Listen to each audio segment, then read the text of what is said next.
നമസ്കാരം. ധനുൻ സ്പേസ് ടിപ്സിലേക്ക് സ്വാഗതം. ആവർത്തന ചോദ്യങ്ങളുടെ സീരീസിൽ LGS ക്വസ്റ്റ്യൻ പേപ്പറാണ് നമ്മളിവിടെ നോക്കുന്നത്. ക്വസ്റ്റ്യൻസ് നന്നായിട്ട് അനുബന്ധ ഭാഗങ്ങളും പഠിച്ച് അടുത്ത് വരുന്ന കേരള പീസ് നടത്തുന്ന എക്സാമുകളിലേക്ക് തയ്യാറെടുക്കാം. പ്രിലിംസ് എക്സാം അടുത്ത് വരുന്നുണ്ട്. അപ്പോൾ അതിലേക്ക് നമുക്ക് നന്നായിട്ട് LGS ക്വസ്റ്റ്യൻസ് നന്നായിട്ട് വൃത്തിയായിട്ട് അരച്ച് കലക്കി കുടുക്കി പഠിച്ച് കഴിഞ്ഞാൽ നമുക്ക് അതും അതിൻ്റെ അനുബന്ധമായി വരുന്ന കണ്ടൻറ്റുകളും പഠിക്കുമ്പോൾ നമുക്ക് ഏകദേശം പ്രിലിംസ് നേടാനൊരു ഊർജ്ജം നമുക്ക് കിട്ടിയെന്നിരിക്കും അപ്പോൾ നോക്കാം, നമുക്ക് ക്വസ്റ്റ്യൻസ് നോക്കാം. ഫസ്റ്റ് വൺ, ഗുരുവായൂർ സത്യാഗ്രഹം നടന്ന വർഷം. ഗുരുവായൂർ സത്യാഗ്രഹം നടന്ന വർഷം. ഇവിടെ ആൻസർ ഓപ്ഷൻ ഡി ആണ്. 1931 ഗുരുവായൂർ സത്യാഗ്രഹം നടന്ന വർഷം.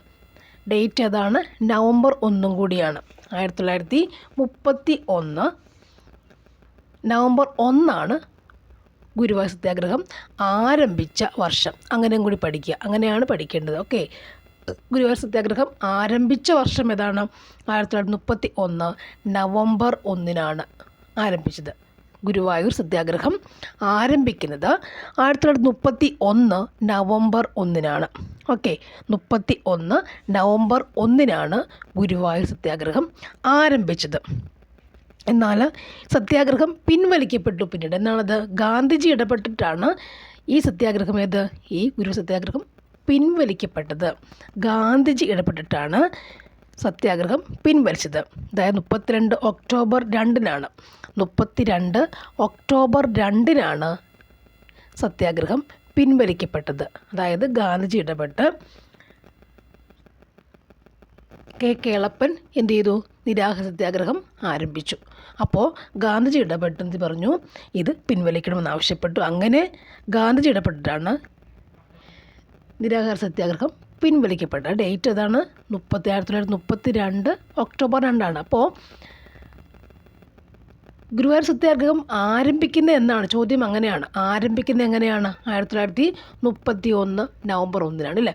നമ്മളിപ്പോൾ ഈ ഉത്തരം എഴുതി വെച്ചു നെഗറ്റീവായി പോയാൽ പോലും ഇപ്പോൾ 31 എഴുതുമ്പോൾ 31 നമുക്കറിയാവുന്ന ഈ ഓപ്ഷൻസ് നമുക്കറിയാവുന്ന ഉത്തരം 31. സോ നെഗറ്റീവ് ആകില്ല അപ്പോൾ ഡിലീറ്റ് ആയാലും നമുക്കതിൻ്റെ നെഗറ്റീവിൻ്റെ മാർക്ക് പോവില്ല. ഓക്കെ, അപ്പോൾ ആൻസർ എന്താ ഇവിടെ വരേണ്ടത്? 31 ശരിക്കും നമുക്ക് എന്ത് പറയണം? എന്താ പഠിക്കേണ്ടത്?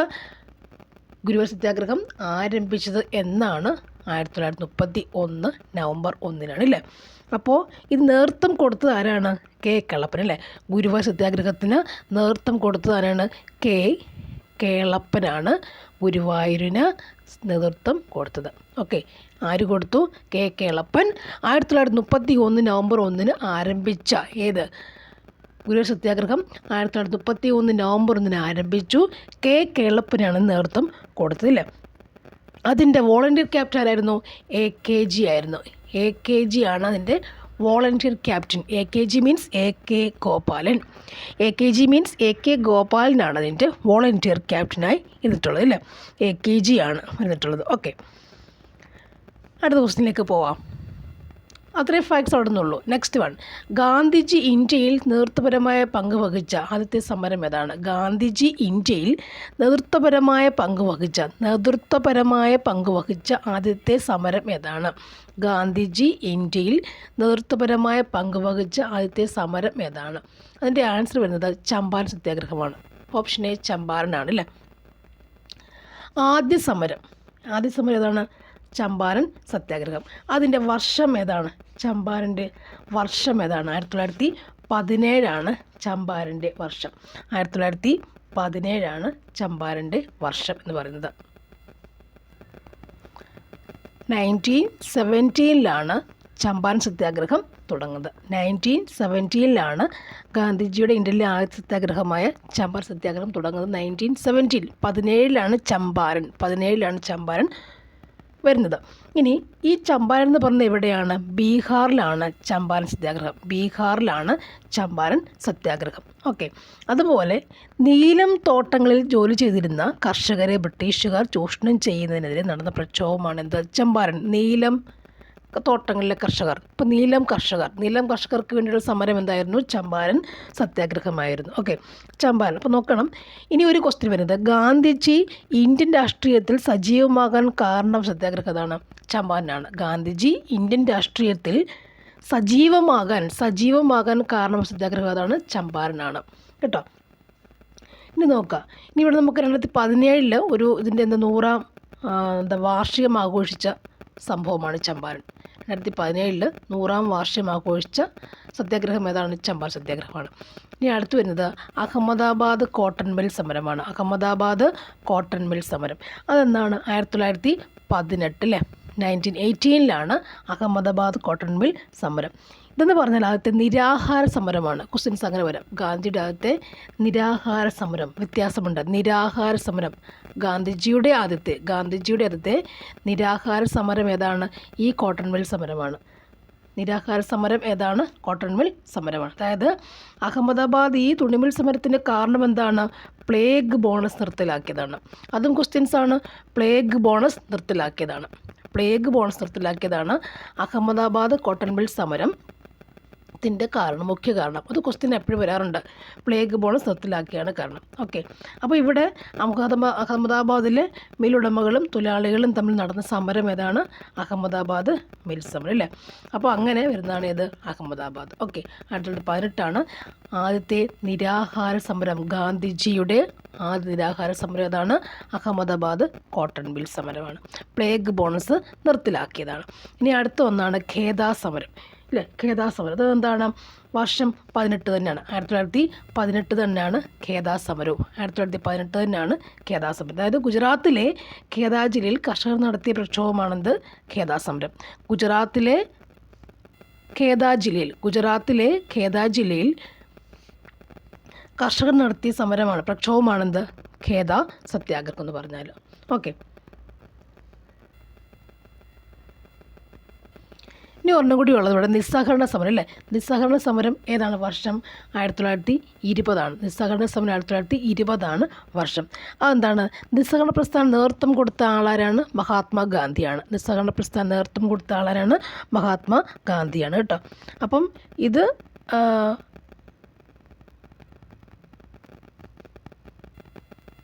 ഒരു ചോദ്യം എപ്പോഴും വരാറുള്ള ചോദ്യമുണ്ട്, നിസ്സഹകരണ പ്രസ്ഥാനത്തിൻ്റെ അംഗീകാരം നൽകിയ വാർഷിക കോൺഗ്രസ് സമ്മേളനം. നിസ്സഹകരണ പ്രസ്ഥാനത്തിന് അംഗീകാരം കൊടുത്ത വാർഷിക കോൺഗ്രസ് സമ്മേളനം ഏതാണെന്നൊരു ചോദ്യമുണ്ട്. അതാണ് നാഗ്പൂർ സമ്മേളനമാണ്. നാഗ്പൂർ സമ്മേളനത്തിലാണ് അല്ലെ, കോൺഗ്രസ് സമ്മേളനങ്ങൾ കുറേ ഉണ്ടല്ലോ, അതിൽ നാഗ്പൂർ സമ്മേളനത്തിലാണ് നിസ്സഹകരണ പ്രസ്ഥാനത്തിന് അംഗീകാരം നൽകിയത്. ഓക്കെ, അത് 20 നാഗ്പൂർ സമ്മേളനം. ഓക്കെ, നിസ്സഹകരണ സമരം എന്നാണ് 1920 നാഗ്പൂർ സമ്മേളനം 1920 തന്നെയാണ്. അപ്പോൾ ഈ നാഗ്പൂർ സമ്മേളനത്തിലാണ് നിസ്സഹകരണ പ്രസ്ഥാനത്തിന് അംഗീകാരം കൊടുക്കുന്നത്. ഓക്കെ, ഇവിടെ മഹാത്മാഗാന്ധിയാണ് ഇതിൻ്റെ നേതാവ്. മഹാത്മാഗാന്ധിജിയാണ് നിസ്സഹകരണ പ്രസ്ഥാനത്തിൻ്റെ നേതാവ് എന്ന് പറയുക. അവിടെ ഉണ്ടാക്കി വെച്ചൊരു ഫണ്ടുണ്ട്, നിസ്സഹകരണ പ്രസ്ഥാനത്തിനെ സഹായിക്കാൻ വേണ്ടി ഉണ്ടാക്കിയൊരു ഫണ്ടുണ്ട്. ഗാന്ധി രൂപീകരിച്ചൊരു ഫണ്ടുണ്ട്. അതിൻ്റെ പേരാണ് തിലക് സ്വരാജ് ഫണ്ട് എന്ന് പറയുക. തിലക് സ്വരാജ് ഫണ്ട് എന്ന് പറയും. തിലക് സ്വരാജ് ഫണ്ട് എന്നാണ് പറയുക. അതായത് ഗാന്ധിജി ഈ നിസ്സഹകരണ പ്രസ്ഥാനത്തിൽ സഹായിക്കാനായി രൂപീകരിച്ച ഫണ്ടാണെന്ന് തിലക് സ്വരാജ് ഫണ്ട് എന്ന് പറയുന്നത്. ഓക്കെ, അടുത്ത ക്വസ്റ്റ്യൻ, ജാലിയൻ വാലാബാഗ് കൂട്ടക്കൊലയ്ക്ക് കാരണമായ നിയമം ഏതാണ്? ജാലിയൻ വാലാബാഗ് കൂട്ടക്കൊലയ്ക്ക് കാരണമായ നിയമം ഏതാണ്? ജാലിയൻ വാലാബാഗ് കൂട്ടക്കൊല എന്ന് പറയുമ്പോൾ ഡേറ്റ് ഏതാണ്? 1919. അപ്പോൾ ഈ ഡേറ്റ് എല്ലാം അടുത്തടുത്ത് വരുന്നതല്ലേ. 1919 ജാലിയൻ വാലാബാഗ്. 2 ജാ വന്നില്ലേ? ജാലിയൻ വാലാബാഗ് ഒന്നും ഇല്ല, എനിക്ക് തോന്നുന്നല്ലേ. അപ്പോൾ ജാലിയൻ വാലാബാഗ് അതൊക്കെ പറയുമ്പോൾ എനിക്ക് അങ്ങനെ തോന്നും, ജായും ബായും ഗായും ഒക്കെ. ഓക്കെ, 19 ഓർത്തിരിക്കുക. 1919 ജാലിയൻ വാലാബാഗ് 1919. അതിന് കാരണമായ നിയമം ഏത് നിയമമായിരുന്നു? അതിൻ്റെ കാരണമായ നിയമം ഏതാണ്? നമുക്കിവിടുത്തെ ആൻസർ ശരിക്കും എന്താണ്? റൗലറ്റ് നിയമമാണ് ആൻസർ. ഏത് നിയമമാണ്? റൗലറ്റ് നിയമമാണ് ഇല്ലേ. അപ്പോൾ ജാലിയൻ വാലാബാഗ് കൂട്ടക്കൊലയ്ക്ക് കാരണമായ നിയമം ഏതാണ്? റൗലറ്റ് നിയമമാണ്. ഇനി വരുമ്പോൾ ഇതിൻ്റെ ജാലിയൻ വാലാബാഗ് കൂട്ടക്കൊല നടന്നത് എന്നാണ്? 1919 ഏപ്രിൽ 13. ഇതിൻ്റെ പകുതി ഉണ്ടോ? 9ൻ്റെ പകുതി 13. ഓക്കെ, 19ൻ്റെ പകുതിയല്ല, 9ൻ്റെ പകുതി 3 വെച്ചിട്ട് 13 ഓർത്തിരിക്കുക. അപ്പോൾ ജാലിയൻ വാലാബാഗ് കൂട്ടക്കൊലയ്ക്ക് കാരണമായ സമരം നിയമം ഏതാണ്? റൗലറ്റ് നിയമമാണല്ലേ. ഡേറ്റ് എന്നാണ്? ജാലിയൻ വാലാബാഗ് കൂട്ടക്കൊല നടന്ന ഡേറ്റ് എന്നാണ്? 1919 ഏപ്രിൽ 13. ഇനി ഇത് നടന്നത് എവിടെയാണ്? ജാലിയൻ വാലാബാഗ് കൂട്ടക്കൊല നടന്നത് എവിടെയാണെന്ന് ചോദിച്ചാൽ അമൃത്സർ, പഞ്ചാബ്. എവിടെയാണ്? അമൃത്സർ പഞ്ചാബ് അല്ലേ. അമൃത്സറാണ്, പഞ്ചാബിലാണ്, അമൃത്സറിലാണ് അല്ലേ. ഇനി ഇതിന് കാരണമായ നിയമം റൗലറ്റ് ആക്ട് അല്ലേ. അപ്പോൾ റൗലറ്റ് ആക്ട് എന്ന് പറഞ്ഞാൽ എന്താണ് ശരിക്കും അറിയോ? അതായത് പൗരാവകാശങ്ങൾക്ക് നിയന്ത്രണം ഏർപ്പെടുത്തിക്കൊണ്ട് ബ്രിട്ടീഷ് പാർലമെൻറ്റ് പാസ്സാക്കിയതാണെന്ത്? Rowlatt act. പൗരന്മാരുടെ അവകാശങ്ങൾക്ക് നിയന്ത്രണം ഏർപ്പെടുത്തിക്കൊണ്ട് ബ്രിട്ടീഷ് ഗവൺമെൻറ് ഏർപ്പെടുത്തിയ നിയമമാണെന്ത്? റൗലറ്റ് ആക്ട് അല്ലേ.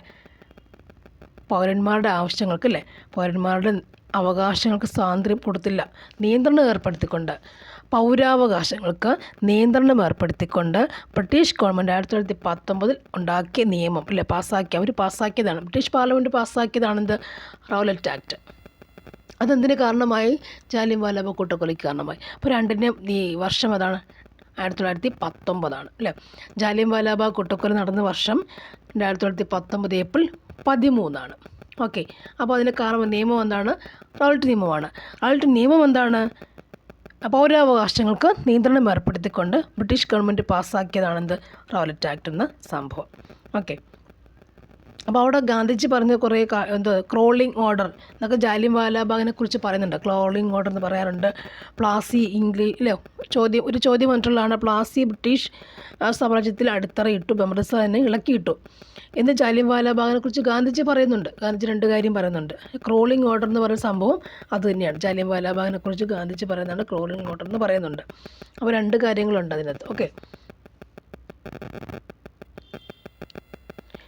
ദത്തവകാശ നിരോധന നിയമമൊക്കെ വരുന്നുണ്ട്. ഡൽഹൌസി പ്രഭുവിൻ്റെ കാര്യങ്ങളാണ് ദത്തവകാശ നിരോധന നിയമം അല്ലേ, ശാശ്വത ഭൂമി, അത് വേറെയാണ്. അപ്പോൾ ജാലിയൻ വാലാബാഗ് വരുന്ന ആ സംഭവം, ആ ഏരിയയിൽ വരുന്ന കാര്യം ഏതാണ്ട് റൗലറ്റ് നിയമം മാത്രമേ വരുന്നുള്ളൂ. അത് ഓർത്തിരിക്കാം. അങ്ങനെ നമുക്ക് ആൻസറിലേക്ക് എത്താൻ പറ്റും. നെക്സ്റ്റ്, ഹിന്ദുസ്ഥാൻ റിപ്പബ്ലിക്കൻ അസോസിയേഷൻ എന്ന സംഘടനയുമായി ബന്ധമില്ലാത്തത് ആർക്കാണ്? ഹിന്ദുസ്ഥാൻ റിപ്പബ്ലിക്കൻ അസോസിയേഷൻ എന്ന സംഘടനയുമായി ബന്ധമില്ലാത്തത് ആർക്കാണ്? ഇതിൻ്റെ ആൻസർ ഉദ്ധം സിംഗ് ആണ്. ഉദ്ധം സിംഗ് ആണ് ഇതിൻ്റെ ആൻസർ. അപ്പം ഇവിടെ ഹിന്ദുസ്ഥാൻ റിപ്പബ്ലിക് അസോസിയേഷൻ എന്ന സംഘടനയിൽ ബന്ധമില്ലാതെ ചോദിച്ചു കഴിഞ്ഞാൽ ചന്ദ്രശേഖർ ആസാദുണ്ട്, രാജ്ഗുരു ഉണ്ട്, ഭഗത് സിംഗ് ഉണ്ട് അല്ലേ. ഇവർ 3 ഹിന്ദുസ്ഥാൻ റിപ്പബ്ലിക്കൻ അസോസിയേഷൻ സംഘടനയിൽ ബന്ധമുള്ള ആൾക്കാരാണ് അല്ലേ. നോക്കാം നമുക്കത്. ഹിന്ദുസ്ഥാൻ റിപ്പബ്ലിക്കൻ അസോസിയേഷൻ സംഘടന പറയുമ്പോൾ അതിൽ ആരൊക്കെയാണ് വരിക അല്ലേ. അതായത് പഞ്ചാബ്, രാജസ്ഥാൻ, ഉത്തർപ്രദേശ്, ബീഹാർ തുടങ്ങിയ പ്രദേശങ്ങളിൽ രൂപീകരിച്ച സംഘടനയാണിത് ഹിന്ദുസ്ഥാൻ റിപ്പബ്ലിക്കൻ അസോസിയേഷൻ. പഞ്ചാബ്, രാജസ്ഥാൻ, ഉത്തർപ്രദേശ്, ബീഹാർ തുടങ്ങിയ പ്രദേശങ്ങളിൽ അവിടുത്തെ വിപ്ലവകാരികൾ ആരംഭിച്ച സംഘടനയാണെന്ത്? ഹിന്ദുസ്ഥാൻ സോഷ്യലിസ്റ്റ് അല്ലേ. ഹിന്ദുസ്ഥാൻ സോഷ്യലിസ്റ്റ് എന്നും കൂടിയുണ്ട്, ഹിന്ദുസ്ഥാൻ റിപ്പബ്ലിക് അസോസിയേഷൻ എന്ന സംഭവം. അപ്പം ഇതാണ് എന്തായിട്ട് മാറുക? ഹിന്ദുസ്ഥാൻ സോഷ്യലിസ്റ്റാണ് പിന്നീട് ഹിന്ദുസ്ഥാൻ റിപ്പബ്ലിക് അസോസിയേഷനായിട്ട് മാറുക. അപ്പോൾ അതിനകത്ത് വരുന്ന അതിൽ രൂപം കൊടുത്ത ആൾക്കാർ ആരൊക്കെയാണ്? ഈ ഭഗത് സിംഗും ചന്ദ്രശേഖർ ആസാദും രാജ്ഗുരുവാണ്. അപ്പോൾ ഫസ്റ്റ് ഇതിന് മുൻപ് ഹിന്ദുസ്ഥാൻ റിപ്പബ്ലിക് അസോസിയേഷന് മുമ്പുണ്ടായ സംഭവം എന്തായിരുന്നു? ഹിന്ദുസ്ഥാൻ സോഷ്യലിസ്റ്റ് റിപ്പബ്ലിക് അസോസിയേഷൻ ആയിരുന്നു. അതെന്ന് പറയുമ്പോൾ പഞ്ചാബ് രാജ്യങ്ങൾ ഏതാണ്? സ്റ്റേറ്റുകൾ ഏതൊക്കെയായിരുന്നു? പഞ്ചാബ്, രാജസ്ഥാൻ, ഉത്തർപ്രദേശ് സംസ്ഥാനങ്ങളില്ല, അവരാണെന്ത് അതിനകത്തുള്ള അവിടെയുള്ള ആൾക്കാരാണെന്ത് അത് നേതൃത്വം കൊടുക്കുക. അതിനുശേഷമാണ് എന്തായിട്ട് മാറുക? ഹിന്ദുസ്ഥാൻ റിപ്പബ്ലിക് അസോസിയേഷൻ്റെ മാറുക. അങ്ങനെ വരുമ്പോൾ അതിനകത്തുള്ള 3 പേർ നേതൃത്വം കൊടുത്ത 3 പേർ ആരൊക്കെയാണ്? ചന്ദ്രശേഖർ ആസാദ്, ഭഗത് സിംഗും രാജ്ഗുരുവുമാണ് ഹിന്ദുസ്ഥാൻ സോഷ്യലിസ്റ്റ് റിപ്പബ്ലിക്കൻ അസോസിയേഷൻ നേതൃത്വം കൊടുത്തത്. ഇത് പ്രീവിയസ് ക്വസ്റ്റ്യൻ ആണ് കേട്ടോ. ഹിന്ദുസ്ഥാൻ സോഷ്യലിസ്റ്റ് റിപ്പബ്ലിക്കൻ അസോസിയേഷൻ നേതൃത്വം കൊടുത്ത ആരൊക്കെയാണ്? ചന്ദ്രശേഖർ ആസാദ്, ഭഗത് സിംഗും രാജ്ഗുരുവും കൂടിയാണ്. അപ്പോൾ ഇതിൻ്റെ ലക്ഷ്യം എന്താണ് ലക്ഷ്യം? യുവജനങ്ങളെ സമരസന്നദ്ധരാക്കുക, സമരം ചെയ്യാൻ സന്നദ്ധരാക്കുക. അതാണ് ഈ ഏതിൻ്റെ? ഹിന്ദുസ്ഥാൻ റിപ്പബ്ലിക് അസോസിയേഷൻ്റെ പരിപാടി അല്ലേ. അതിൻ്റെ ഒരു ലക്ഷ്യം അതാണ്.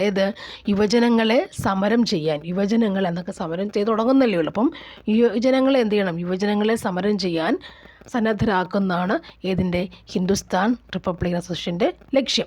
അപ്പോൾ അതിൽ വരുന്ന 3 പേരാരൊക്കെയാണ്? ചന്ദ്രശേഖർ ആസാദും ഭഗത് സിംഗും രാജ്ഗുരുമാണ്. ചന്ദ്രശേഖർ ആസാദും ഭഗത് സിംഗും ആസാദുമാണ്. ഇതിനു വേണ്ടി ഒരു ആർമിയൊക്കെ രൂപീകരിച്ചു അവർ. എന്താണത്? റിപ്പബ്ലിക്കൻ ആർമി എന്നൊക്കെ പറയും അല്ലേ. റിപ്പബ്ലിക്കൻ ആർമിയൊക്കെ അവർ രൂപീകരിച്ചിട്ടുണ്ടായിരുന്നു. അപ്പോൾ ഇതിൻ്റെ വർഷം എവിടെ വരുന്നറിയോ? 1928 ഇതിൻ്റെ വർഷം വരിക. ഇനി ഇത് കഴിയട്ടെ. ഇതിനകത്ത് വരുന്ന ഉദ്ധം സിംഗ് ആരായിരുന്നു? ഉദ്ധം സിംഗ് എന്ന് പറഞ്ഞാൽ നമുക്കറിയാം അല്ലേ. ഉദ്ധം സിംഗ് ആരാണ്? അപ്പോൾ മറ്റേ മുകളിലത്തെ റൗലറ്റ് സിംഗ് പഠിക്കുമ്പോൾ അവിടെ വരുന്ന ആൻസറാണിത് ഉദ്ധം സിംഗ് എന്ന് വരിക. അപ്പോൾ ഉദ്ധം സിംഗ് എല്ലാവർക്കും അറിയാം. ഉദ്ധം സിംഗ് ആരാണ്? ഇപ്പം പറയും. ശരിക്കും നമുക്കെന്ത് പറയാം? മൈക്കിൾ ഒ ഡയറിനെ വധിച്ച ദേശാഭിമാനി. മൈക്കിൾ ഒ ഡയറിനെ വധിച്ചത് ആരാണ്? ഉദ്ധം സിംഗ് ആണ്. ഇനി മൈക്കിൾ ഒ ഡയർ എന്ന് പറഞ്ഞാൽ എന്താണ്? ജാലിയൻ വാലാബാഗ് സമരക്കാർക്കെതിരെ അല്ലേ വെടിവെക്കാൻ അനുമതി കൊടുത്ത പഞ്ചാബ് ഗവർണർ ആരാണ്? മൈക്കിൾ ഒ ഡയറാണ് അല്ലേ. ജാലിയൻ വാലാബാഗ് കൂട്ടക്കൊല നടക്കുമ്പോൾ അവിടെ നടന്ന സമരക്കാർക്കെതിരെ വെടിവെക്കാൻ, അവരെ വെടിവെച്ച് കൊല്ലാനുള്ള ഓർഡർ കൊടുത്ത, അനുമതി കൊടുത്തവരാണ്? ആ പഞ്ചാബ് ഗവർണറാണ് മൈക്കിൾ ഒ ഡയർ എന്ന് പറഞ്ഞ കാര്യം. ആ വ്യക്തി അല്ലേ. ആ വ്യക്തിയെ ദേഷ്യം കൊണ്ട് ആര് വെടിവെച്ചു? ഉദ്ധം സിംഗ് വെടിവെച്ചു. അതാണ് ഉദ്ധം സിംഗ്. ഓക്കെ. അപ്പോൾ ജാലിയൻ വാലാബാഗ് കൂട്ടക്കൊലയും അല്ലേ ഇതും കൂടി ബന്ധമുണ്ട്. എങ്ങനെ ബന്ധം വന്നു? അതിന് അവിടെ സമരം ചെയ്ത ആൾക്കാരെ വധിക്കാൻ, വെടിവെക്കാൻ അനുമതി കൊടുത്തത് ആരാണ്? ഈ മൈക്കിൾ ഒ ഡയറിനാണ്. സോ മൈക്കിൾ ഒ ഡയറിനെ ആര് വെടിവെക്കുന്നു? വധിച്ചു. ഉദ്ധം സിംഗ് വധിച്ചു. ഓക്കെ. നെക്സ്റ്റ് വരുന്ന ക്വസ്റ്റ്യൻ നോക്കാം. അടുത്തത്, ഇന്ത്യയിൽ ഭരണഘടനാ പരിഷ്കാരം വരുത്തുന്നതിന് ചർച്ച ചെയ്യുന്നതിന് വിളിച്ചു ചേർത്തതാണ് വട്ടമേശ സമ്മേളനങ്ങൾ. എല്ലാ വട്ടമേശ സമ്മേളനങ്ങളിലും പങ്കെടുത്ത വ്യക്തി ആരാണ്? എല്ലാ വട്ടമേശ സമ്മേളനങ്ങളിലും പങ്കെടുത്ത വ്യക്തി ആരാണ്? നമുക്കിവിടെ ആൻസർ എന്താണ്? 3 വട്ടമേശ സമ്മേളനങ്ങളിലും പങ്കെടുത്ത വ്യക്തി ആരാണ്? Doctor BR അംബേദ്കറാണ്. ഡോക്ടർ BR അംബേദ്കറാണ് 3 വട്ടമേശ സമ്മേളനങ്ങളിലും പങ്കെടുത്ത വ്യക്തി. ഡോക്ടർ BR അംബേദ്കറാണ് 3 വട്ടമേശ സമ്മേളനങ്ങളിലും പങ്കെടുക്കുന്ന വ്യക്തി അല്ലേ. ഡോക്ടർ BR അംബേദ്കറിനെ പറ്റി പറയും. മറ്റെന്തൊക്കെ പറയാം അല്ലേ? ആധുനിക മനു എന്നറിയപ്പെടുന്ന അദ്ദേഹം, ആധുനിക മനു എന്ന് പറയും. മഹർ പ്രസ്ഥാനത്തിൻ്റെ സ്ഥാപകനാണ് അല്ലേ. പ്രിലിംസിനൊക്കെ ചോദിക്കാം, സിമ്പിൾ ചോദ്യങ്ങളല്ലേ. എന്താ പറയുക? മഹർ പ്രസ്ഥാനത്തിൻ്റെ സ്ഥാപകനാണ് അദ്ദേഹം അല്ലേ. അദ്ദേഹത്തെ, അതായത് ജാതി വ്യവസ്ഥയെ ന്യായീകരിച്ചതിൻ്റെ പേരിൽ അദ്ദേഹം മനുസ്മൃതി കത്തിച്ചിട്ടുണ്ട്. അതുപോട്ടെ, അദ്ദേഹത്തിൻ്റെ പ്രസിദ്ധീകരണങ്ങൾ പറയാം. ആരുടെ? BR അംബേദ്കറിൻ്റെ പ്രസിദ്ധീകരണങ്ങൾ ഏതൊക്കെയാണ്? മൂകനായകെന്നും ബഹിഷ്കൃത ഭാരത് എന്നും പറയും. മൂകനായക്, അതായത് പ്രസിദ്ധീകരണം മൂകനായക, ബഹിഷ്കരണം, ബഹിഷ്കൃത ഭാരത് എന്നും പറയും. ഓക്കെ. അദ്ദേഹം പിന്നീട് ബുദ്ധമതം സ്വീകരിച്ചു 1956 അല്ലേ. 56 മീൻസ് 50 കഴിഞ്ഞ്, അപ്പോൾ ഒരു പുള്ളിക്ക് കഴിഞ്ഞിട്ട് 50 കഴിഞ്ഞ് അദ്ദേഹം എന്ത് ചെയ്തു? ബുദ്ധമതം സ്വീകരിക്കുകയും ചെയ്തു. ഓക്കെ. ബുദ്ധമതം അദ്ദേഹം സ്വീകരിച്ചു. അപ്പോൾ മഹർ പ്രസ്ഥാനമുണ്ട് അദ്ദേഹത്തിൻ്റെ. ആധുനിക മനു അദ്ദേഹമാണ്. അദ്ദേഹത്തിൻ്റെ പ്രസിദ്ധീകരണം മൂകനായകും ബഹിഷ്കൃത ഭാരതമാണ് അല്ലേ. 3 വട്ടമേശ സമ്മേളനങ്ങളിലും പങ്കെടുത്ത വ്യക്തി ആരാണ്? ആര് മാത്രമേ ഉള്ളൂ നമുക്ക്? ഡോക്ടർ BR അംബേദ്കർ മാത്രമേ ഉള്ളൂ. Doctor BR Ambedkar. വട്ടമേശ സമ്മേളനങ്ങൾ എന്ന് പറയുമ്പോൾ എത്ര? 30 മുതൽ 32 വരെയാണ് അല്ലേ. വർഷം നമുക്കറിയാം. 1930 മുതൽ 32 വരെയാണ് എന്താണ്? വട്ടമേശ സമ്മേളനം നടക്കുക. 30 മുതൽ 32 വരെയാണെന്ത്? വട്ടമേശ. സ്ഥലം ഏതാണ്? ലണ്ടനാണ്. വട്ടമേശ സമ്മേളനങ്ങളുടെ സ്ഥലം എന്താണ്? ലണ്ടൻ അല്ലേ. ലണ്ടനാണ് വട്ടമേശ സമ്മേളന സ്ഥലം. ലണ്ടൻ അല്ലേ. ഒന്നപ്പോഴെന്നാണ്? 1930 ഒന്നാമത്തെ വട്ടമേശ സമ്മേളനം. അതിനകത്ത് ലാൽ ബഹദൂർ ശാസ്ത്രി അല്ലെങ്കിൽ BR അംബേദ്കറും മുഹമ്മദ് അലി ജിന്നയും ഉണ്ട്. 1 അല്ലേ. ഞാനതിൻ്റെ ഒരു അധ്യക്ഷൻ വക എപ്പോഴും പണ്ട് ചോദിച്ചിട്ടുണ്ട്. ഒരു അധ്യക്ഷൻ വഹിച്ചിരുന്നറിയോ? Ramsay MacDonald.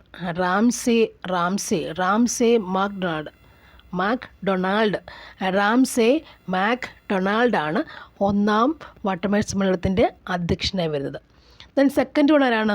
31 അല്ലേ. 31 രണ്ടാമത്തെ വട്ടമേശ സമ്മേളനം 31 രണ്ടാം വട്ടമേശ സമ്മേളനം 31 അതിൽ കോൺഗ്രസിനെ പ്രതിനിധീകരിക്കുന്ന വ്യക്തി ആരാണെന്നറിയാമോ? ഗാന്ധിജിയാണ് അല്ലേ. ഗാന്ധിജി പോയ ബുക്കുണ്ടോ? ഗാന്ധിജിയാണ്. രണ്ടാം വട്ടമേശ സമ്മേളനത്തിലാണ് ഗാന്ധിജി പ്രതിനിധീകരിക്കുന്നത് ഇന്ത്യ. അപ്പോൾ അതിനകത്ത് ഒരു സന്ധി ഉണ്ടാക്കി, ഗാന്ധി ഇർവിൻ സന്ധിയൊക്കെ ഉണ്ടാക്കിയിട്ടുണ്ടല്ലേ. അവിടെ ഗാന്ധിജിയുടെ ഉപദേഷ്ടാവായിരുന്ന വ്യക്തി, ഉപദേഷ്ടാവ് ഉണ്ടായിരുന്നു ഗാന്ധിജിക്ക്. ആ വ്യക്തി ആരാണ്? മദൻ മോഹൻ മാളവിയാണ് അല്ലേ. ആ സമ്മേളനത്തിലാണ്, രണ്ടാം വട്ടമേശ സമ്മേളനത്തിലാണ് സരോജിനി നായിഡുവും പങ്കെടുക്കുന്നത്. ഓക്കെ, സരോജിനി നായിഡുവും പങ്കെടുത്ത ആ സമയത്താണ്. 2 ഗാന്ധിജിയുണ്ട്, സരോജിനി നായിഡും ഉണ്ട്. അവിടെ വരുന്ന വേറൊരു സംഭവം, പുത്രിക രാജ്യ പദവി പിൻവലിക്കുക, അങ്ങനെ കുറേ സംഭവം നടക്കുന്നുണ്ട്. പുത്രിക രാജ്യ പദവി എന്നൊക്കെയുള്ള വാക്കുകൾ ഈ 2 വരിക. മനസ്സിലായല്ലോ.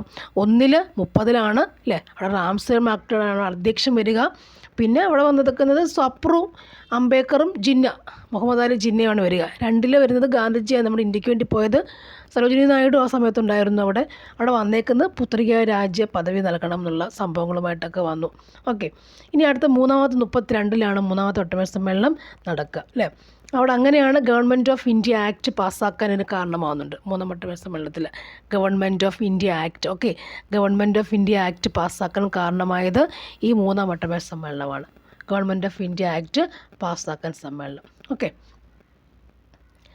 അപ്പോൾ അതിനെക്കുറിച്ച് ധാരണയായല്ലോ. നെക്സ്റ്റ് 1, ഇന്ത്യൻ ഭരണഘടനാ നിർമ്മാണവുമായി ബന്ധമില്ലാത്ത ആർക്കാണ്? ഇന്ത്യൻ ഭരണഘടനാ നിർമ്മാണവുമായി ബന്ധമില്ലാത്തത് ആർക്കാണ്? ഇവിടെ ഡോക്ടർ BR അംബേദ്കർ ഉണ്ട്, ഡോക്ടർ S രാധാകൃഷ്ണനുണ്ട്, സച്ചിദാനന്ദ സിൻഹയുണ്ട്, ജവഹർലാൽ നെഹ്റു ഉണ്ട് അല്ലേ. ഇതിൽ ആൻസർ എന്ന് പറയുമ്പോഴെന്താ വരിക? ബന്ധമില്ലാത്ത ഇവിടെ ഡോക്ടർ രാധാകൃഷ്ണനാണ്. ഇന്ത്യൻ ഭരണഘടന നിർമ്മാണവുമായി ബന്ധമില്ലാത്തത് ആർക്കാണ്? നിർമ്മിക്കുമ്പോൾ അല്ലേ, എൻ്റെ അധ്യക്ഷനെയൊക്കെ നമുക്കറിയാം അല്ലേ, ബാക്കി കാര്യങ്ങളൊക്കെ അറിയാം. പക്ഷേ ഇന്ത്യൻ ഭരണഘടന നിർമ്മാണവുമായി ബന്ധമില്ലാത്ത ചോദിക്കുമ്പോൾ നമുക്ക് ആരെ പറയണം? അംബേദ്കറും ഇവരെല്ലാം സച്ചിദാനന്ദ സിൻഹയുണ്ട് അല്ലേ. അപ്പോൾ വരുന്ന ആൻസർ ഡോക്ടർ S രാധാകൃഷ്ണനാണ്. അപ്പോൾ ഇവിടെ ഇന്ത്യൻ ഭരണഘടന എന്ന് പറയുമ്പോൾ എന്താണെന്നൊക്കെ നമുക്കറിയണം. എന്താണെന്നറിയോ? നോക്കാം. ഇവിടെ നമ്മുടെ ആൻസർ നമുക്കറിയാം. എന്താ? ഡോക്ടർ രാധാകൃഷ്ണൻ എന്നാണ് നമ്മുടെ ആൻസർ അല്ലേ വരുന്നത്. ഇവിടെ നോക്കൂ, ഡോക്ടർ BR അംബേദ്കർ നമുക്കറിയാം അല്ലേ. ഇന്ത്യൻ ഭരണഘടനയുടെ പിതാവാണ് ആര്? Doctor BR Ambedkar. ഇന്ത്യൻ ഭരണഘടനയുടെ പിതാവാണ് ഡോക്ടർ BR അംബേദ്കർ എന്ന് പറയുന്നത്. ഇന്ത്യൻ ഭരണഘടനയുടെ പിതാവാണ് ഡോക്ടർ BR അംബേദ്കർ എന്ന് പറയുന്നത്. ഇനി ഇവിടെ പറഞ്ഞേക്കുന്ന സച്ചിദാനന്ദ സിൻഹ ആരാണ്? സച്ചിദാനന്ദ സിൻഹ എന്ന് പറഞ്ഞ ആരാണ്?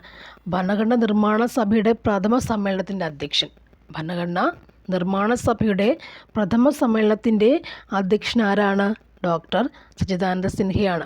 അതേപോലെ തന്നെ ഭരണഘടനാ നിർമ്മാണ സഭയുടെ താൽക്കാലിക അധ്യക്ഷൻ ചോദിക്കുമ്പോൾ ആരാണിത്?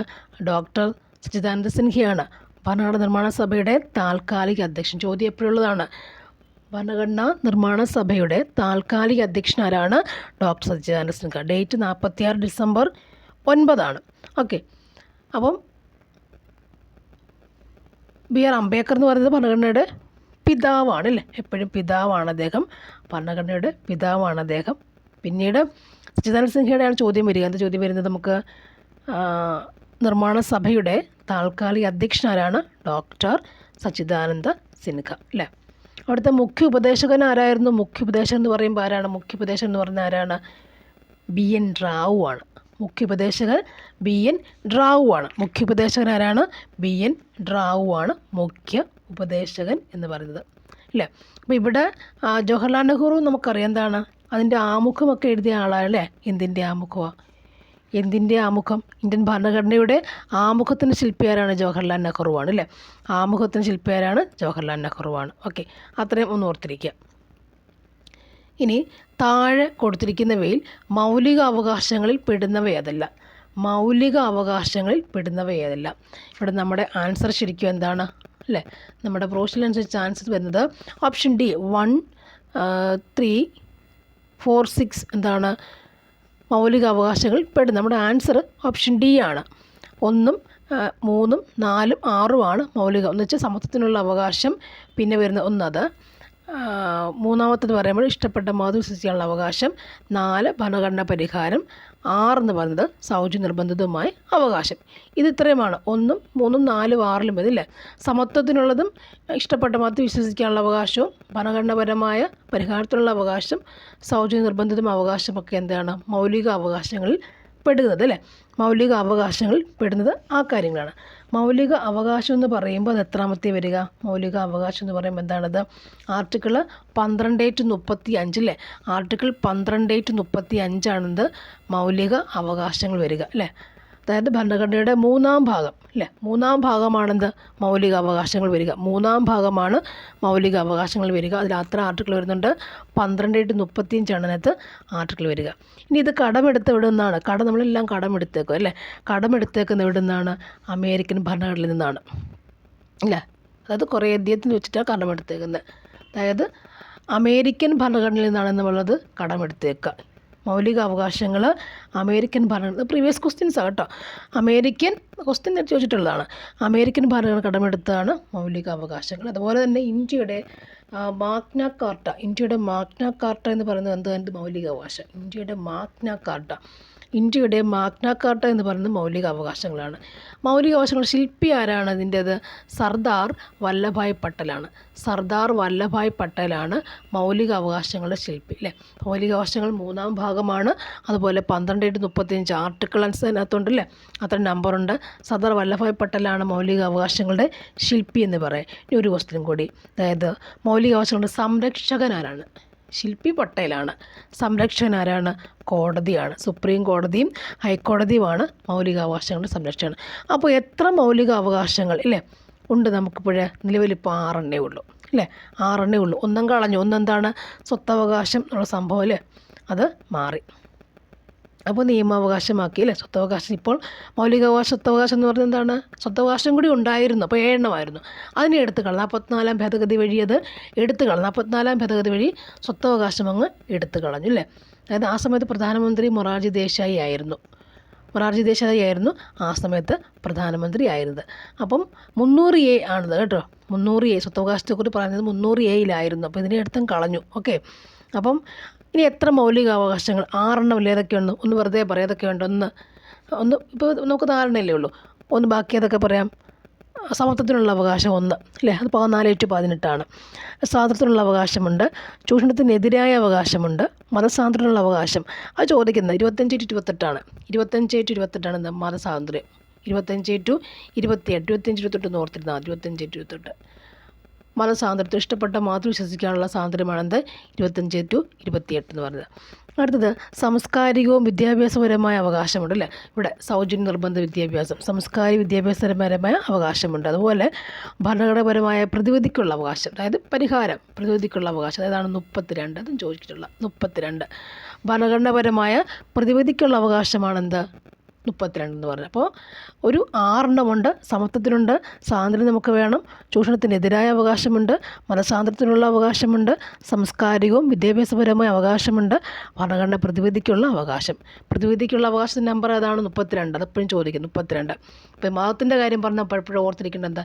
25-28 ഓർത്തിരിക്കുക. ഓക്കെ, അത്രയുമാണ് ഇതിൻ്റെ കാര്യങ്ങൾ. അപ്പോൾ നമ്മുടെ അടുത്ത് ആൻസർ അറിയാമല്ലോ. മൗലികാവകാശം ഏതൊക്കെയും ചോദിച്ചിട്ടുണ്ടല്ലേ, നമുക്ക് 4 എടുത്ത് എഴുതാൻ പറ്റും. അടുത്തത് നിർദ്ദേശ തത്വങ്ങൾ നടപ്പാക്കുന്നതിനായി കോടതിയെ സമീപിക്കേണ്ടത്. നിർദ്ദേശ തത്വങ്ങൾ നടപ്പാക്കുന്നതിനായി സമീപിക്കേണ്ട കോടതി ഏതാണ്? നമ്മുടെ ആൻസർ പ്രകാരം ഏതാണ്? ഇവിടെ D കൊടുത്ത് കോടതിയെ സമീപിക്കാനാകില്ല കേട്ടോ. നമുക്ക് എന്താണെന്ന് നോക്കാം അല്ലേ. ജില്ലാ കോടതി, മുൻസിഫ് കോടതിയുണ്ട്, CJM കോടതിയുണ്ട് അല്ലേ. അപ്പോൾ അതിനകത്ത് ചോദ്യം എന്താ? നിർദ്ദേശ തത്വങ്ങൾ നടപ്പാക്കുന്നതിനായി സമീപിക്കേണ്ട കോടതി ഏത് കോടതി സമീപിക്കാൻ പറ്റും അല്ലേ. പക്ഷേ നമുക്ക് മൗലിക അവകാശങ്ങൾക്ക് വേണ്ടി നമുക്ക് അവിടെ സമീപിക്കാം. സുപ്രീം കോർട്ടിലും ഹൈക്കോർട്ടിലും പോകാം അല്ലേ, അവിടെ സംരക്ഷകൻ അവരാണ്. എന്നാൽ ഇവിടെ നിർദ്ദേശ തത്വങ്ങൾ നടപ്പാക്കുന്നതിനായി സമീപിക്കേണ്ട ഒരു കോടതിയെ സമീപിക്കാൻ ആവില്ല. അപ്പോൾ നിർദ്ദേശ തത്വങ്ങൾ എന്ന് പറഞ്ഞ സംഭവം എന്താണെന്ന് നോക്കാം. നിർദ്ദേശ തത്വങ്ങൾ എന്ന് പറയുമ്പോൾ എന്താ വരിക? ഏതിലാണ് വരിക? ഭരണഘടനയുടെ ഏതിലാണ് വരിക? ഏത് ഭാഗത്താണ് വരിക? ഭരണഘടനയുടെ 4-ാം ഭാഗത്താണ്. ഭരണഘടനയുടെ 4-ാം ഭാഗത്താണ് നിർദ്ദേശ തത്വങ്ങൾ വരിക. ഭരണഘടനയുടെ 4-ാം ഭാഗത്താണ് നിർദ്ദേശ തത്വങ്ങൾ വരിക അല്ലേ. ഒരു ക്ഷേമരാഷ്ട്രം എന്നൊക്കെ പറഞ്ഞ സംഭവം അവിടെയല്ലേ. ജനങ്ങളുടെ സംരക്ഷണവും സേവനവും പൊതുവിഭവങ്ങളൊക്കെ കൊടുക്കണമെന്നൊക്കെ പറഞ്ഞത് അതാണ് ക്ഷേമരാഷ്ട്ര സംഭവങ്ങൾ. ഗാന്ധിജിയുടെ ക്ഷേമരാഷ്ട്ര സംഭവങ്ങൾ അല്ലേ, സങ്കല്പങ്ങൾ ഉൾക്കൊള്ളിച്ചിരിക്കുന്ന ഭരണഘടനാ ഭാഗം 4-ാം ഭാഗം. അവിടെയാണ് 4-ാം ഭാഗം. നിർദ്ദേശ തത്വങ്ങൾ പഠിക്കുമ്പോൾ 4-ാം ഭാഗം പഠിക്കുന്നു അല്ലേ. അതുകൊണ്ട് എന്ത് പഠിക്കണം? ഗാന്ധിജിയുടെ ക്ഷേമരാഷ്ട്ര സങ്കല്പങ്ങൾ ഉൾക്കൊള്ളിച്ചിരിക്കുന്ന ഭരണഘടനാ ഭാഗം ഏതാണ്? 4-ാം ഭാഗം. ഗാന്ധിജിയുടെ ക്ഷേമരാഷ്ട്ര ചോദ്യമാണ് കേട്ടോ. ഗാന്ധിജിയുടെ ക്ഷേമരാഷ്ട്ര സങ്കല്പങ്ങൾ ഉൾക്കൊള്ളിച്ചിരിക്കുന്ന ഭരണഘടനാ ഭാഗം ഏതാണ്? 4-ാം ഭാഗമാണ്. അല്ലേ? അവിടെ ഗാന്ധിജി വേറെയും ആശയം കൊണ്ടുവന്നിട്ടുണ്ട്. നിർദ്ദേശ തത്വങ്ങൾ എന്തൊക്കെയെന്ന് പറയാമോ? ഗ്രാമപഞ്ചായത്ത് സംഘടിപ്പിക്കുക, കുടിൽ വ്യവസായം പ്രോത്സാഹിപ്പിക്കുക, ലഹരി വസ്തുക്കളുടെ നിരോധനം, ഇതെല്ലാം ആ സംഭവത്തിൽ വരുന്നതാണ്. അവിടെയാണ് മാർഗ്ഗനിർദ്ദേശ തത്വങ്ങൾ കൊടുത്തിട്ടുണ്ട്. അങ്ങോട്ട് പോകണ്ട. അപ്പോൾ നമുക്ക് നോക്കാം നിർദ്ദേശ തത്വങ്ങൾ ഏത് ഭാഗത്ത് വരുന്നു? 4-ാം ഭാഗം അല്ലേ? ഇന്ത്യൻ ഭരണഘടനയുടെ 4-ാം ഭാഗത്ത് എന്ത് വരുന്നു? നിർദ്ദേശ തത്വങ്ങൾ വരുന്നു. 4-ാം ഭാഗത്ത് നിർദ്ദേശ തത്വങ്ങൾ വരുന്നുണ്ടല്ലേ? ഇനി ഇവിടെ നമ്മൾ കടമെടുത്ത് എവിടുന്നാണ് കടമെടുത്തത്? സ്പെയിനിൽ നിന്ന് അല്ലേ? അല്ലെങ്കിൽ ഉൾപ്പെടുത്തിയത് അല്ലേ? നിർദ്ദേശങ്ങൾ കടമെടുത്ത് നിർദ്ദേശ തത്വങ്ങൾ നിർ ഓർക്കുമ്പോൾ എനിക്ക് എപ്പോഴും അത് അയർലൻഡാണ് നിർദ്ദേശ തത്വങ്ങൾ കേട്ടോ. അയർലൻഡ് തെറ്റിപ്പോലെ അയർലൻഡ് ഞാൻ പഠിച്ചു വെച്ചേക്കുന്നത് അങ്ങനെയാണ്. നിർദ്ദേശകം അയർലൻഡ്, അത് തെറ്റില്ല.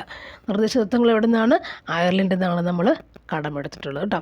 ഒരു കമ്മിറ്റിയുണ്ട്, ഒരു കമ്മിറ്റിയുടെ വെച്ച് സപ്രൂ കമ്മിറ്റി വെച്ചിട്ടാണ് നിർദ്ദേശ തത്വങ്ങൾ നമ്മൾ കടമെടുത്തേക്കുന്നത്. സപ്രൂ കമ്മിറ്റി വെച്ചിട്ടാണ് നിർദ്ദേശ തത്വങ്ങൾ കടമെടുത്തില്ലേ? അതിൽ ആർട്ടിക്കിൾസ് എത്രയൊക്കെ ഉണ്ട്? 36-51 36-51 ഇത് എടുക്കുന്നത്. അപ്പോൾ പഠിക്കുമ്പോൾ 4-ാം ഭാഗത്താണ് എത്ര ആർട്ടിക്കിൾ 2? 36-51 കടമെടുത്ത് എവിടെ നിന്നാണ്? അയർലൻഡിൽ നിന്നാണെന്നും കൂടി നമുക്കൊന്ന് പഠിച്ചു വെക്കാം. ഇവിടെയാണ് നമ്മൾ കുറേ മൗലിക അല്ലെങ്കിൽ ഇതിനകത്ത് മാർഗ്ഗനിർദ്ദേശങ്ങൾ കൊടുക്കുക കേട്ടോ. മാർഗ്ഗനിർദ്ദേശങ്ങൾ കൊടുക്കുക. എല്ലാവർക്കും തുല്യം വേണമെന്ന് പറയും. സൗജന്യ നിയമസഹായം വേണമെന്നും സ്ത്രീക്കും പുരുഷനും തുല്യമായിട്ട് കൊടുക്കണമെന്നൊക്കെ പറയുന്നത് ഇവിടെയാണ്. ഗ്രാമപഞ്ചായത്തിനെ കുറിച്ച് 40 പറയുന്നത് ഇവിടെയാണ്. അപ്പോൾ അതങ്ങനെ പഠിക്കുക. പിന്നെ വിദ്യാഭ്യാസത്തിന് 45 വരുന്നില്ലേ? 45 വിദ്യാഭ്യാസമൊക്കെ വരുന്നുണ്ട്. അപ്പം നമുക്ക് എന്താ പറയേണ്ടത്? ഇവിടെ ഒന്നുമില്ല. നിർദ്ദേശ തത്വങ്ങൾ 4-ാം ഭാഗം 36-51 അയർലൻഡ് പഠിക്കുക കേട്ടോ. Okay, next one. ഇവിടെ ഗാന്ധിജിയുടെ ക്ഷേമരാഷ്ട്രം എന്നൊരു വാക്ക് കൂടി ചേർത്ത് പഠിക്കുക. അടുത്ത ക്വസ്റ്റ്യൻ വരുന്നത്, ലോകത്തിലെ ഏറ്റവും വലിയ എഴുതപ്പെട്ട ഭരണഘടനയുള്ള രാജ്യം, ലോകത്തിലെ ഏറ്റവും വലിയ എഴുതപ്പെട്ട ഭരണഘടന ഉള്ള രാജ്യം ഏതാണ്? നമ്മുടെ ആൻസർ ശരിക്കും എന്താണ്? നമ്മുടെ ആൻസർ പ്രകാരം ഇതാണ്, ഇന്ത്യയാണ് കേട്ടോ. ഏറ്റവും വലിയ എഴുതപ്പെട്ട ഭരണഘടനയുള്ള രാജ്യം ഏതാണ്? ഇന്ത്യയാണ്. ഏറ്റവും വലിയ എഴുതപ്പെട്ട ഭരണഘടന ഉള്ള രാജ്യം ഏതാണ്? ഇന്ത്യയുടെയാണ്. ഓക്കെ, നമുക്ക് ഒരു ആമുഖം ഉണ്ടല്ലേ ഇന്ത്യയുടെ. നമുക്ക് ഭരണഘടനയ്ക്ക് ഒരു ആമുഖമുണ്ട്. അവിടെ എന്തുണ്ട്? ഇന്ത്യ ഒരു പരമാധികാര സോഷ്യലിസ്റ്റ് മതേതര ജനാധിപത്യ റിപ്പബ്ലിക്കാണ്. അങ്ങനെ ആമുഖം ഭേദഗതി വരുത്തി ഒറ്റ പ്രാവശ്യം ആമുഖം അല്ലേ? നമ്മുടെ ഇന്ത്യൻ ഭരണഘടനയുടെ ആമുഖം ഭേദഗതി വരുത്തി ഒറ്റ പ്രാവശ്യം ഭേദഗതി വരുത്തിയിട്ടുള്ളൂ. അതായത് 76-ൽ 42-ാം ഭരണഘടനാ ഭേദഗതി വഴി ഒറ്റ പ്രാവശ്യം ആമുഖം ഭേദഗതി വരുത്തിയുള്ളൂ. 42-ാം ഭേദഗതി വഴി. മനസ്സിലായോ? ആ 42 പറയുന്ന പേരെന്താണ്? മിനി കോൺസ്റ്റിറ്റ്യൂഷൻ എന്നും കൂടിയാണ് പറയുക. മിനി കോൺസ്റ്റിറ്റ്യൂഷൻ എന്നും കൂടിയാണ് പറയല്ലേ. അപ്പോൾ ഇന്ത്യൻ ഭരണഘടന എന്ന് പറയുമ്പോൾ ഒറ്റ പ്രാവശ്യം ഏറ്റവും വലിയ ലോകത്തിലെ ഏറ്റവും വലിയ എഴുതപ്പെട്ട ഭരണഘടന ഏതാണ്? ഇന്ത്യയുടെ അല്ലേ? ഇന്ത്യയുടെയാണ്. അപ്പോൾ അതിനകത്താണ് പാർലമെൻ്ററി ജനാധിപത്യ ഭരണ സംവിധാനമൊക്കെ ഉള്ളത്. പാർലമെൻ്ററി ജനാധിപത്യ ഭരണ സംവിധാനമൊക്കെ ഉള്ളത് എവിടെയാണ്? നമ്മുടെ ഇന്ത്യയുടെ ഭരണാധികാരം. Okay, next. അപ്പം ഈ പാർലമെൻറ്റിൻ്റെ ചുമതല എന്താണ്? പാർലമെൻറ്റിൻ്റെ പ്രധാന ചുമതല എന്താണ്? പാർലമെൻറ്റിൻ്റെ പ്രധാന ചുമതല എന്താണ്? ആൻസർ നിയമനിർമ്മാണമാണ്. പാർലമെൻറ്റിൻ്റെ പ്രധാന ചുമതല എന്താണ്? നിയമനിർമ്മാണമാണ്. നമുക്കൊന്ന് നോക്കാം അതെന്താണെന്ന്. പാർലമെൻറ്റിൻ്റെ പ്രധാന ചുമതല എന്താണ്? ഇവിടെ കുറേയുണ്ട്. പൗരന്മാരുടെ അവകാശം, നിയമ പ്രശ്ന ചർച്ച, കൃത്യഭരണം, ഇതിലൊക്കെ ഒത്തിരി ഉണ്ടെങ്കിൽ നമ്മുടെ പ്രധാനപ്പെട്ട ചുമതല എന്താണ്? നിയമനിർമ്മാണമാണ് പാർലമെൻറ്റിൻ്റെ പ്രധാന ചുമതല. നിയമം നിർമ്മിക്കുക എന്നാണ് പാർലമെൻറ്റിൻ്റെ പ്രധാന ചുമതല. നിയമം നിർമ്മിക്കുന്നതാണ് പാർലമെൻറ്റിൻ്റെ പ്രധാന ചുമതല. അപ്പോൾ പാർലമെൻറ്റ് എന്ന പദം എവിടെ നിന്നാണ് വരിക? നമ്മൾ എടുത്തേക്കുന്നത് വീണ്ടും ഫ്രഞ്ചുകാരിൽ നിന്ന് എടുത്തേക്കുന്നത്. പാർലമെൻറ്റിൻ്റെ പദം ഫ്രഞ്ചുകാരിൽ നമ്മൾ എടുത്തിട്ടുണ്ട് അല്ലേ? പാർലമെൻറ്റുകളുടെ മാതാവ് ആരാണ്? ബ്രിട്ടീഷ് പാർലമെൻറ്റാണ്. ബ്രിട്ടീഷ് പാർലമെൻറ്റാണ് പാർലമെൻറ്റുകളുടെ മാതാവെന്ന് പറഞ്ഞേക്കുന്നത്. ബ്രിട്ടീഷ് പാർലമെൻറ്റാണ്. പാർലമെൻറ്റ് രൂപീകരണം സംബന്ധിച്ചത് ഏത് വകുപ്പ് അനുസരിച്ചാണ്? ഇന്ത്യയുടെ പാർലമെൻറ്റ് രൂപീകരണം അല്ലേ? ഇന്ത്യയുടെ ഭരണഘടന വന്നപ്പോൾ പാർലമെൻറ്റും വരുമല്ലോ. അപ്പോൾ അതിൻ്റെ രൂപീകരണം ഏത് വകുപ്പ് അനുസരിച്ചാണ്? 79 വകുപ്പ് 79. അപ്പോൾ അങ്ങനെ രാജ്യസഭയിൽ നിന്നും ലോകസഭയും പ്രസിഡൻറ്റും ഒക്കെ ചേർന്ന് ഇന്ത്യൻ രാജ്യസഭ, ലോക്സഭ, പ്രസിഡൻറ്റ്, രാജ്യസഭ അല്ലേ, രാജ്യസഭ, ലോക്സഭ, പ്രസിഡൻറ്റും കൂടെ ചേർന്നാണെന്ത് ഇന്ത്യൻ പാർലമെൻറ്റ്. ഓക്കെ, അപ്പം പാർലമെൻറ്റിന് നിയമം നിർമ്മിക്കാനുള്ള അധികാരം ലഭിക്കുന്നത് എവിടെ നിന്നാണ്? ഭരണഘടനയിൽ നിന്നാണ് അല്ലേ. പാർലമെൻറ്റിൻ്റെ പ്രധാന ചുമതല എന്താണ്? നിയമനിർമ്മാണമാണ്. ഈ പാർലമെൻറ്റിന് നിയമം നിർമ്മിക്കാനുള്ള അധികാരം ലഭിക്കുന്നത് എവിടെ നിന്നാണ്? ഭരണഘടനയിൽ നിന്നും. ഓക്കെ അല്ലേ, മനസ്സിലായോ? പാർലമെൻറ്റിൻ്റെ പ്രധാന ചുമതല എന്താണ്? നിയമനിർമ്മാണമാണ്.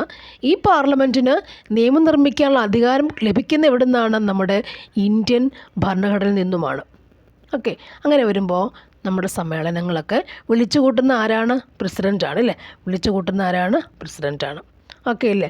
അപ്പോൾ നമുക്ക് രാജ്യസഭയുണ്ട് അല്ലേ, ലോക്സഭയുണ്ട്, പ്രസിഡൻ്റ് ഉണ്ട് അല്ലേ. അതും കൂടി മൂന്നും കൂടെ ചേർന്നാണ് Indian parliament. Lok Sabha, Rajya Sabha, president മൂന്നും ചേർന്നാണെന്ത്? ഇന്ത്യൻ പാർലമെൻറ്റ് എന്നൊക്കെ പറയുന്നത്. ഇന്ത്യൻ പാർലമെൻറ്റ് അതാണ്. നമുക്ക് രാജ്യസഭ ലോക്സഭയൊക്കെ ഉണ്ടെന്നറിയാം. രാജ്യസഭ എന്ന് പറയുമ്പോൾ അത് സ്ഥിരം സഭയാണല്ലേ. ലോക്സഭ നമുക്ക് ഇലക്ഷനൊക്കെ വരുന്നുണ്ട്, ഇതൊക്കെ നമുക്കറിയാം.